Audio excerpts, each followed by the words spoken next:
Mesdames, Messieurs, bonsoir, bienvenue dans votre rendez-vous d'information. Merci de nous rejoindre pour cette édition consacrée à l'actualité internationale. À la une, aujourd'hui, le procès très attendu de Jair Bolsonaro au Brésil, un glissement de terrain meurtrier au Soudan, la rencontre inédite entre Kim Jong-un, Xi Jinping et Vladimir Poutine. Et les États-Unis plongés dans des débats politiques intenses, nous irons aussi au Mexique, en Afghanistan et en Belgique, où de grandes annonces redessinent le paysage diplomatique. Téléspectateurs et internautes, bienvenue au développement de ce titre. Le procès historique de Jair Bolsonaro entre dans sa phase finale. Le 2 septembre, la Cour suprême brésilienne entame la dernière phase du procès de l'ancien président Jair Bolsonaro et de 7 de ses anciens collaborateurs. Ils sont accusés d'avoir tenté de renverser les institutions après la défaite de Bolsonaro face à Luiz Inácio Lula da Silva à l'élection présidentielle de 2022. C'est la première fois depuis le retour de la démocratie qu'un ex-chef d'État est jugé devant la plus haute instance judiciaire du pays. Les audiences retransmises en direct se déroulent à Brasilia dans le bâtiment conçu par Oscar Niemeyer. L'acte d'accusation fait état d'un projet de coup d'État comprenant même des menaces d'assassinat contre le président élu et le juge Alexandre de Moraes, qui préside aujourd'hui le procès. La gauche brésilienne y voit une victoire de la démocratie, tandis que les proches de Bolsonaro dénoncent une persécution politique. Au-delà du sort de l'ex-président, c'est aussi l'avenir de la droite brésilienne qui se joue, alors que son fils Eduardo Bolsonaro, exilé aux États-Unis, a déjà exprimé son intérêt pour une candidature en 2026. Le verdict attendu d'ici au 12 septembre pourrait conduire à des peines allant jusqu'à 40 ans de prison. Direction maintenant le continent africain où un drame humanitaire secoue le Soudan.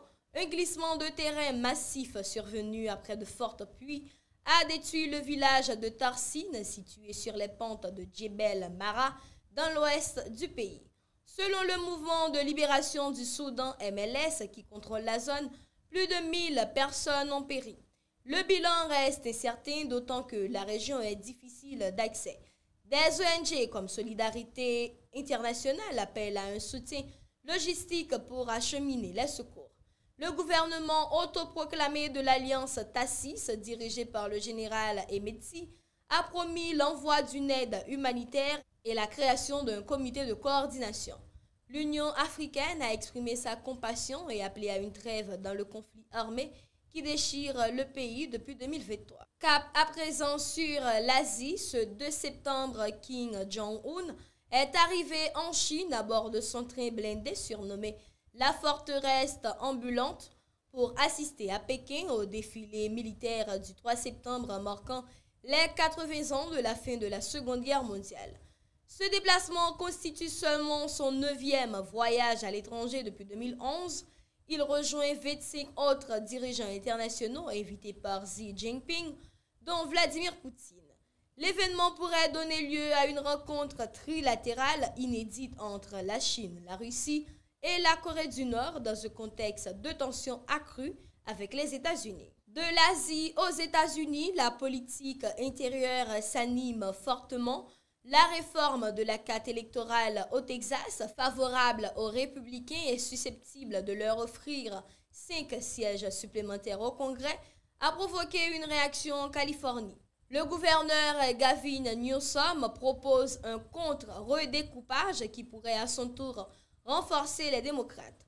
Arnold Schwarzenegger, ancien gouverneur de Californie, dénonce ces pratiques de charcutage électoral et plaide pour des commissions indépendantes. Les électeurs californiens devront se prononcer le 4 novembre lors d'un vote sur la proposition 50. Toujours aux États-Unis, Donald Trump a confirmé qu'il décernera à Rudy Giuliani, ancien maire de New York et ex-avocat personnel, la médaille présidentielle de la liberté, la plus haute distinction civile américaine. Malgré ses démêlés judiciaires depuis 2020, Giuliani reste soutenu par Trump, qui loue son rôle après les attentats du 11 septembre et de la lutte contre la criminalité new-yorkaise. L'annonce survient alors que Giuliani se remet d'un accident de voiture survenu le week-end précédent. Dans un autre registre, la procureure générale Pam Bondi a annoncé le licenciement immédiat d'Elizabeth Baxter, assistante juridique au ministère de la Justice, pour avoir insulté et fait un geste obscène à des soldats de la garde nationale.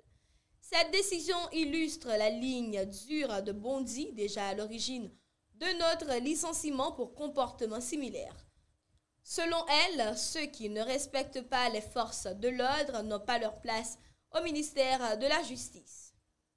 Cap maintenant sur l'Amérique latine, le 1er septembre, la présidente mexicaine Claudia Sheinbaum a présenté son bilan après 11 mois au pouvoir, forte d'une popularité supérieure à 70%. Elle met en avant ses réformes sociales, dont 3 nouveaux programmes, une aide aux femmes de plus de 60 ans, des bourses pour tous les lycéens publics et des soins gratuits pour les personnes âgées ou handicapées.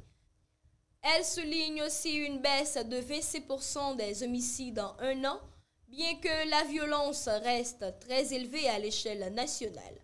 Au total, plus de 33 000 homicides ont été recensés en 2024.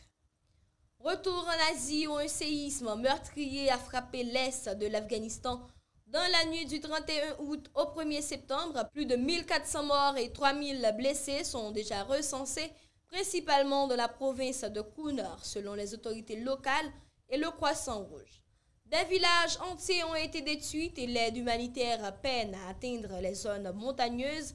Les ONG s'inquiètent de conséquences durables sur une population déjà frappée par une grave crise économique et alimentaire. L'ONU a débloqué une aide d'urgence de 5 millions de dollars.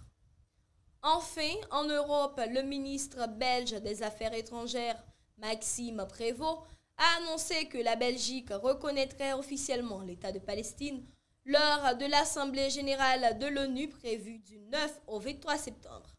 Cette reconnaissance, déjà annoncée par plusieurs pays européens, sera toutefois conditionnée à la libération des otages et à la fin de la gestion du Hamas sur le territoire palestinien.